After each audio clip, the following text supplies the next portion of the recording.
Well, Dr. Zakir, in the morning of the Eid, it's a requirement for the Muslims to go out and do the Eid prayer. Could you explain, for the benefit of myself and the viewers, what are the rulings regarding the Eid prayer? As far as the prayer for Eid is concerned, our beloved Prophet ﷺ said, it's mentioned in Sahih Muslim, volume number 2, in the book of fasting, hadith number 2534. Abu Huraira, may Allah be pleased with him, he said that the Prophet Muhammad ﷺ, he said that fasting is prohibited on 2 days, on Eid al-Fitr and Eid al-Adha. That means on the 2 days of Eidain, Eid al-Fitr, that is breaking of the fast, and Eid day of Adha, that is the Eid day of sacrifice. These 2 days is prohibited. So no one can fast on these 2 days. As far as the ruling is concerned about the Salah for Eid al-Fitr, there are difference of opinion amongst the scholars and the different schools of thought. According to Imam Shafi and Imam Malik, the Shafis and the Malikis, they say that the Eid Salah is a sunnat-e muakkadah. It is a very important sunnah known as mustahab, based on the hadith that the Bedouin who comes and says that Allah subhanahu wa ta'ala has not made us compulsory any salah other than the 5 prescribed salah, which is mentioned in Mughni, volume number 2, page number 223. So based on this hadith that no other salah is compulsory besides the 5 times prescribed salah, they say that this salah of Eid al-Fitr and Eid al-Adha, it is sunnat-e muakkadah. According to the Hanbali school of thought, the Hanbalis, they say it is farz-e kifaya.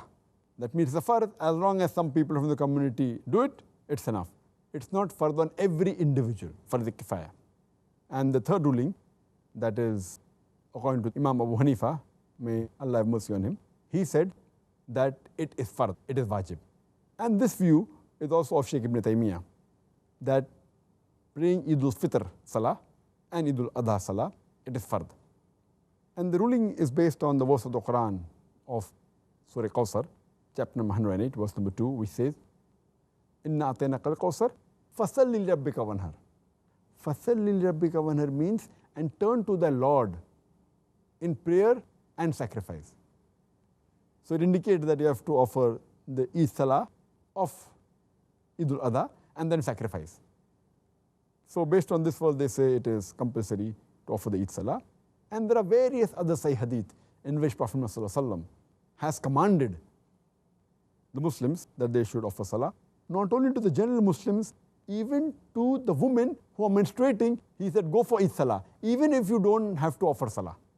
He said, the veiled women, even the virgin, whether they are young or matured, they should go for Eid Salah. And the menstruating women, even if they can't offer, they should at least go to the Musalla.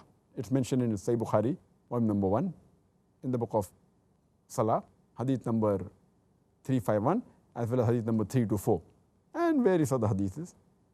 The Prophet even said that the children should go.